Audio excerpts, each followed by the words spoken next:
Assalamualaikum warahmatullahi wabarakatuh. Saya Alfarizi Rizky Tonga dengan NIM 3412301008 dari kelas Manufaktur 3A Pagi dengan mata kuliah Ilmu Kekuatan Bahan. Di sini saya akan menjawab 3 soal asesmen tengah semester. Nah, yang pertama itu hitunglah tegangan dan regangan yang terjadi pada batang aluminium. Di sini tegangan sama dengan 0 atau rumus 0 sama dengan F per A. F gaya, A luas penampangan, dan A sama dengan 40 Newton per 0,1256 M per 2. R sama dengan jari-jari, sama dengan diameter angka 2, sama dengan 0,004 per 2 sama dengan 0,02 M. A sama dengan R sama dengan 0,02 mm, angka 2 sama dengan 0,001256 M pangkat 2. 0 sama dengan 0 sama dengan 40.000 Newton per 0,001256 meter sama dengan 31,83 PA atau 31,83 MPa. Lanjut, E sama dengan A per L. E sama dengan 0,002 meter sama dengan 1,5 meter dengan 0,0133. 31,83 MPa dan regangannya adalah 0, dibulatkan menjadi 0,00133, dan kita sudah dapat untuk poin A. Lanjut kita poin B, yang mana poin B itu hitunglah panjang perpanjangan yang akan terjadi pada batang baja yang diberikan gaya yang sama sebesar 40 kN. Oke, kita masuk ke rumus. A sama dengan E. E sama dengan 31,83 kali 10 derajat PA per 200 kali 10 derajat PA sama dengan 0,000159. A sama dengan L sama dengan 0,000159 sama dengan 1,5 meter sama dengan 0,00239 M atau 0,239 mm. Oke, itu kita udah bisa menjawab untuk soal yang B. Selanjutnya kita jawab soal yang C, yang mana soalnya itu bagaimana modulus elastisitas mempengaruhi deformasi materi dan konteks fabrikasi dan aplikasi nyata untuk pemilihan bahan dan desain struktur. Modulus elastisitas E adalah ukuran kekuatan suatu material. Semakin besar nilai E, semakin sulit material tersebut untuk deformasi, dipemayang atau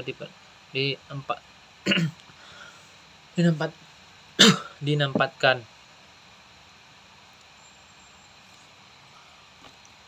Bahan dengan E tinggi seperti baja lebih kaku, kurang mudah berubah bentuk, cocok untuk struktur yang membutuhkan kekuatan tinggi dan kekuatan seperti rangka bangunan, jembatan, atau komponen mesin yang membutuhkan presisi tinggi. Bahan dengan E adalah seperti bahan dengan E rendah seperti aluminium, lebih lentur, mudah dibentuk, cocok untuk aplikasi pembuatan membutuhkan ringan dan fleksibel seperti bodi pesawat, kaleng minuman, atau rangka sepeda dan lain sebagainya. Desain struktur. Untuk struktur yang membutuhkan kekuatan tinggi dan kekuatan seperti jembatan, dipilihlah baja. Untuk struktur yang membutuhkan ringan dan fleksibel seperti bodi pesawat, kaleng, minuman, dan maka dipilihlah aluminium atau bahan komposit. Untuk komponen mesin, untuk komponen yang membutuhkan presisi tinggi, kita pilih baja yang tidak mudah berubah bentuk, seperti poros mesin. Dipilih poros mesin untuk komponen yang sering mengalami perubahan suhu, maka kita pilih baja. Seperti di radiator, dipilihlah aluminium karena komposisi mulai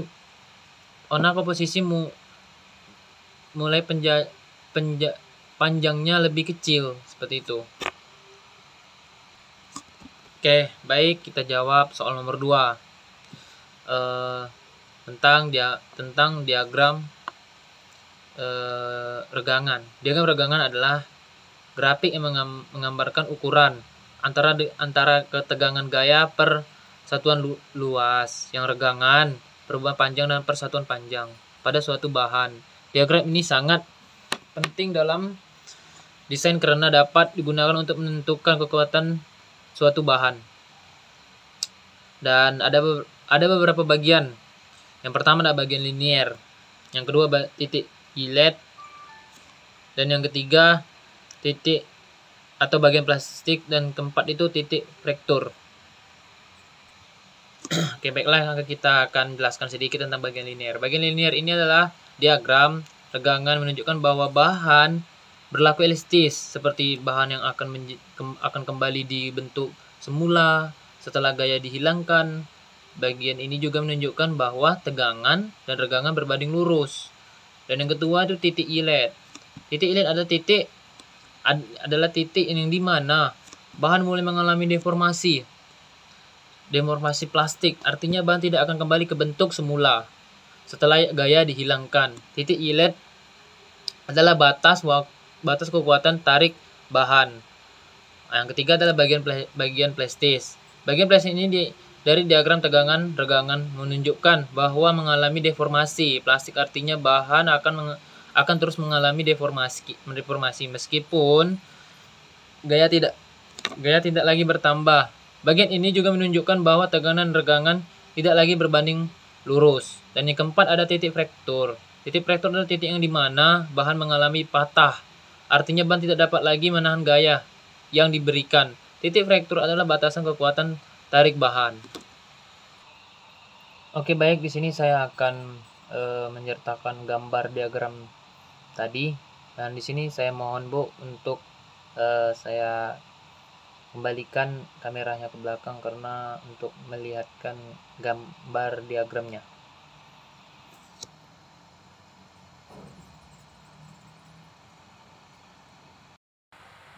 Oke, baik, di sini saya akan menjelaskan tentang diagramnya. Yang mana diagram ini yang telah saya jelaskan tadi sebelumnya tentang bagian-bagiannya, dan inilah bentuk diagramnya. Yang mana kalau kita bisa lihat inilah bentuk diagramnya. Ini sangat penting untuk kita mengetahui material yang kita gunakan tuh dalam bentuk bagus, baik, materialnya apa, bisa nggak untuk digunakan gitu. Dan di sini ada beberapa poin-poinnya. Ada daerah plastis, daerah elastis, titik awal, tegangan lele, tegangan tarik batas, titik ultimate, yang mana sudah kita jelaskan tadi. Oke, baik, inilah dia namanya diagram.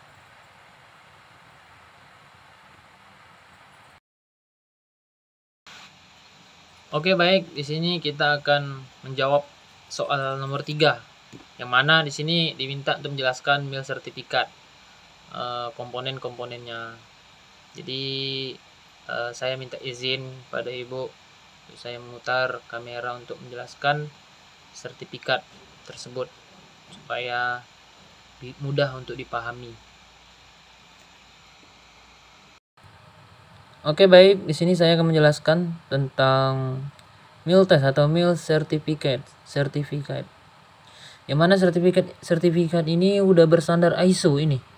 Labelnya ada ISO certification. Yang mana dikeluarkan langsung oleh perusahaan bernama itu World Scaffolding Co Ltd yang berasal dan beralamat di Cina.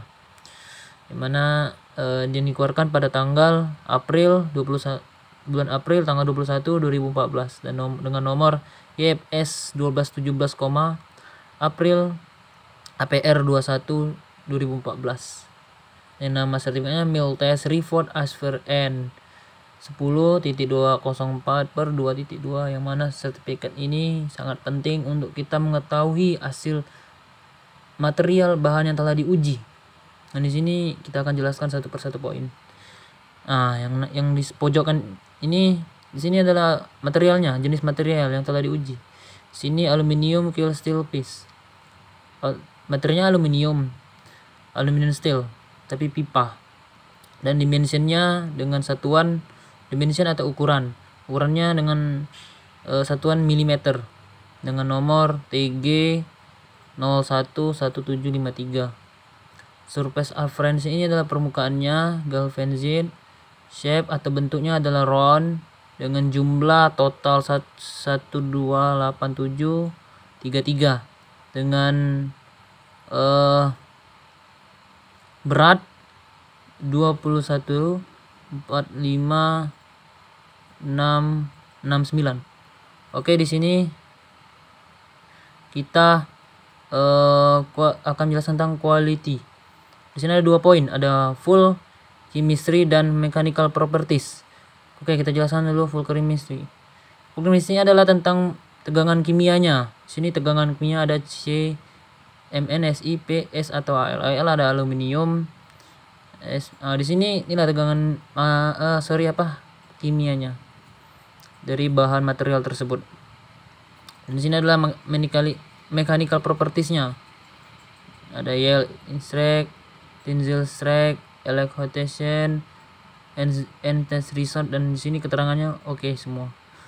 Nah, berikut inilah penjelasan singkat dari MIL test atau MIL Certificate Report Isphere N, yang mana ini sangat penting untuk kita pelajari dan kita ketahui untuk mengetahui hasil material yang telah diuji langsung dan sudah berstandar ISO. Oke, sekian penjelasan dari saya.